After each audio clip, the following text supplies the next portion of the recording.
Chers internautes, chers téléspectateurs, vous nous suivez via la page YouTube du pasteur Jacques Bakoulou. Nous vous disons la bienvenue. Merci de votre attention que vous allez devoir accorder à cet entretien que nous avons avec le pasteur Jacques Bakoulou. Pasteur Jacques, c'est un réel plaisir pour nous de vous avoir. Je suis content aussi, merci. Merci. Merci beaucoup. Nous allons devoir parler de la journée pétrolière qui a été organisée au sein de l'ONG Centre pour la promotion et l'éducation communautaire, CPECO en sigle. Cette journée pétrolière a traité plusieurs questions liées au pétrole de la République démocratique du Congo, notamment la pertinence de la révision du code des hydrocarbures en République démocratique du Congo. Cette journée a également traité l'importance de la mise en place d'un édit contraignant les exploitants pétroliers dans la province du Congo central à rendre des comptes à la province, c'est-à-dire payer leurs taxes à la source. Et un autre point, c'était la réparation de dégâts socio-économiques et environnementaux causés par ces exploitants au niveau de communautés, mais aussi la vulgarisation du processus de foresterie communautaire comme étant pilier de la lutte contre les changements climatiques. Mais cette journée pétrolière a également recommandé à l'ITIE de travailler, au secrétariat exécutif de l'ITIE de travailler comme étant norme de pouvoir, norme de transparence bien sûr, et de pouvoir éviter ce que c'est la coterie. Et donc c'est sur cela que va devoir tourner nos échanges avec le pasteur Jacques Bakoulou.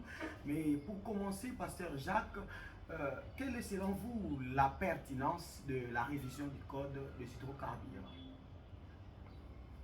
Bon, messieurs les journalistes, je vous remercie, mais j'aimerais dire ceci.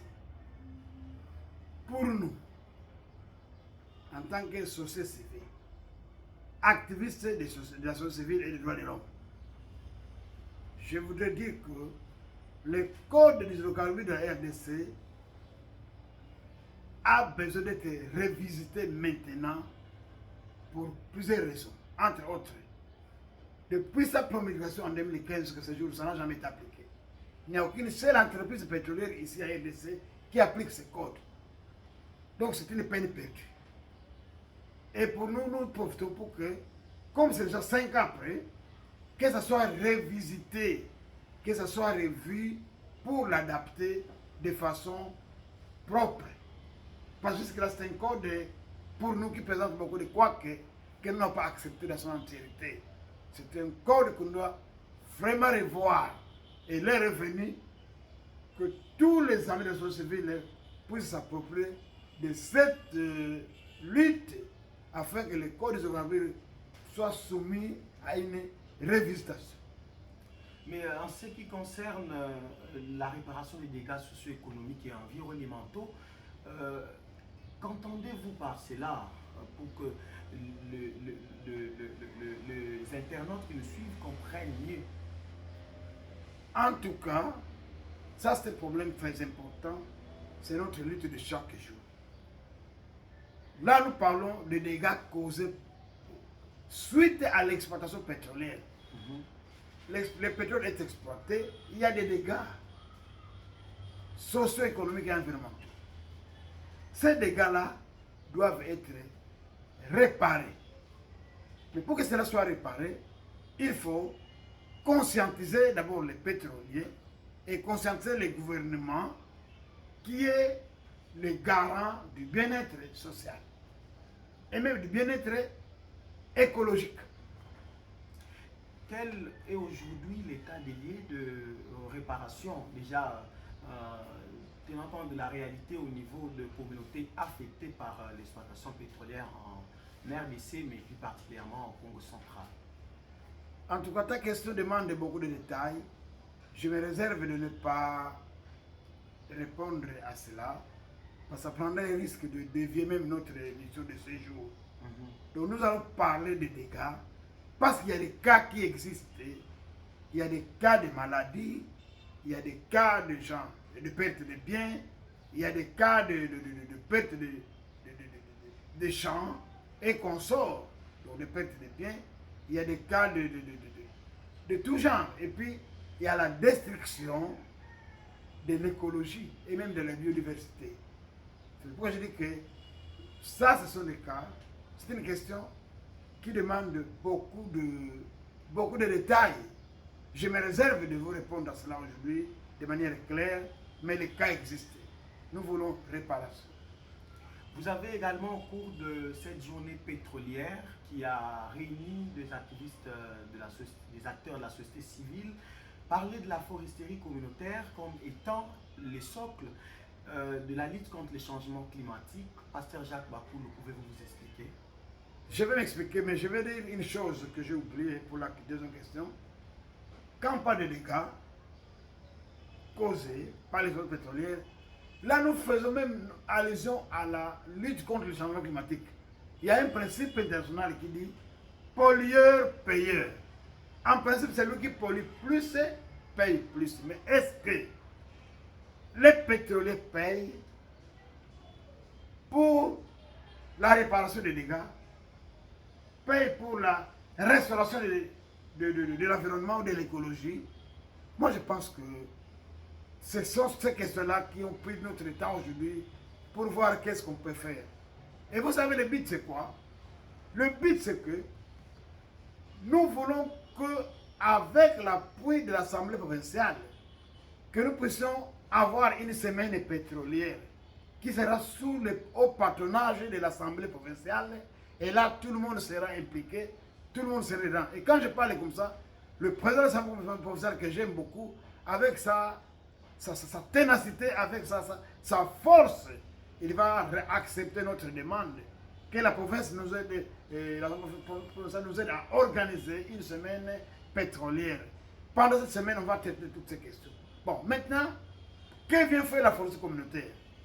Nous sommes dans la lutte contre le changement climatique. Et la lutte contre le changement climatique pour nous, a comme socle les projets de la foresterie communautaire. Pourquoi? Parce que, avec la foresterie communautaire, les communautés seront capables de faire le reboisement. On ne peut pas reboiser sur un terrain d'autrui. On ne peut pas reboiser sur un terrain alloué ou sur un terrain qu'on vous a donné pour quelque temps. Mais quand la forêt appartient définitivement aux communautés, là, les communautés ont le temps de faire le reboisement pour remettre la forêt, pour la reforestation, et même aussi pour une conservation communautaire. Les communautés seront encouragées, motivées de conserver leur forêt, de conserver ce qui leur appartient. Voilà pourquoi nous voulons que ces processus soient vulgarisés au niveau de la province. Pourquoi? Parce que ça ne doit pas être une affaire seulement du CPECO, une affaire seulement de 2-3 ONG ou d'une ONG. Ça doit faire une affaire de nous tous. Nous sommes prêts à mettre en place un réseau des ONG qui sont actives dans le projet de la foresterie communautaire au niveau de la province du Congo central. Parce que nous devons sauver nos forêts, nous devons aider nos communautés à sécuriser leurs forêts et les tenir. Voilà donc ce que je voulais dire dans ce sens-là.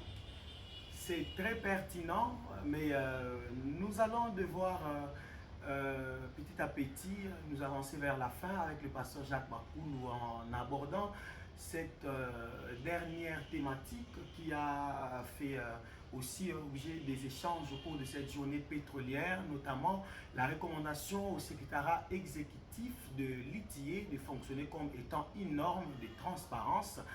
Et pasteur Jacques Bakoulou, qu'en dites-vous? Merci. Je suis de l'ITIE. C'est nous qui sommes à la genèse de ce processus, de cette norme en République démocratique du Congo. Mais maintenant, ces jours-ci, ces derniers jours, ces derniers temps, j'ai fait un constat amer. Et les gens me posent mille questions sur deux points. Un, la tendance de rendre l'ITIE une histoire minière. IT égale minerai. IT égale mine, non. ITIE traite et les mines et les hydrocarbures. D'ailleurs, d'abord, à la genèse, c'est d'abord le pétrole.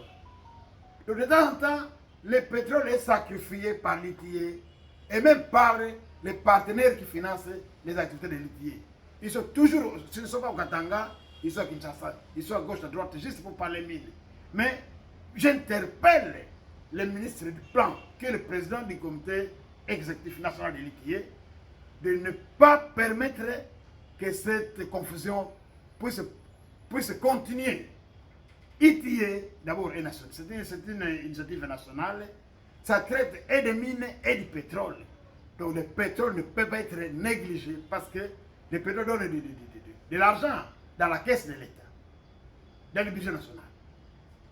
Mais on ne peut pas donner priorité seulement aux mines. Tout le temps, Katanga, c'est bon. Mais le Congo central doit être mis à sa place. D'autant que c'est la première province jusque-là qui est la seule qui produit du pétrole. Donc l'ITIE traite et des mines et du pétrole, pas seulement les mines. C'est la confusion que je veux qu'on enlève. Et puis la deuxième chose, le secrétaire exécutif doit arrêter la coterie. Le secrétaire exécutif doit arrêter la coterie. C'est un processus de transparence. Le secrétaire exécutif doit faire appliquer la transparence. Quand il s'agit des activités qui concernent l'ITIE, ça doit faire une affaire de province. Ce n'est pas une affaire d'un groupe de 2-3 personnes de Kinshasa qui traitent sur les provinces où ils ne vivent même pas. Ils ne maîtrisent rien, ils ne connaissent rien de ces provinces-là. Par exemple, une activité réalisée au Congo central, il faut utiliser les activistes des sociétés civiles du Congo central qui sont au Congo central. Même s'il vit à Kinshasa, mais comme il est du Congo central, il doit être responsable pour le travail dans sa province. Pas prendre des personnes, 3 personnes, parce que sont liées au secrétariat exécutif, que ce sont ces gens-là qui doivent diriger toutes les 26 provinces. Non, nous disons non et non et non. Et là, le ministre du Plan, qui est le président de l'ITIE, est en train de me suivre. Nous mettons en garde le secrétaire technique de l'ITIE à mettre fin à la coterie. Je leur ai dit de ne pas manifestement abandonner la province centrale, qui est l'unique province pétrolière jusqu'à ce jour. Et maintenant, nous avons beaucoup de questions qui nous troublent. Le code minier et le pétrole doivent être révisité. Est-ce que l'ITIE a fait un problème? Où est l'ITIE dans cette histoire du code des hydrocarbures qui ne tient pas debout? Où est l'ITIE? Donc, mettre fin à la coterie, comprendre que l'ITIE est une affaire du pays, une affaire des provinces, pas une affaire de Kinshasa, une affaire des provinces. À Kinshasa, il n'y a aucun minerai, aucun gisement pétrolier. C'est une affaire des provinces.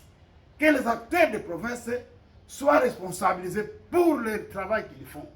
Pas prendre 2-3 personnes, on leur donne de l'argent, ils bouffent de l'argent, ils font quoi, je ne sais pas moi, et puis ils viennent faire 2-3 jours au Congo central.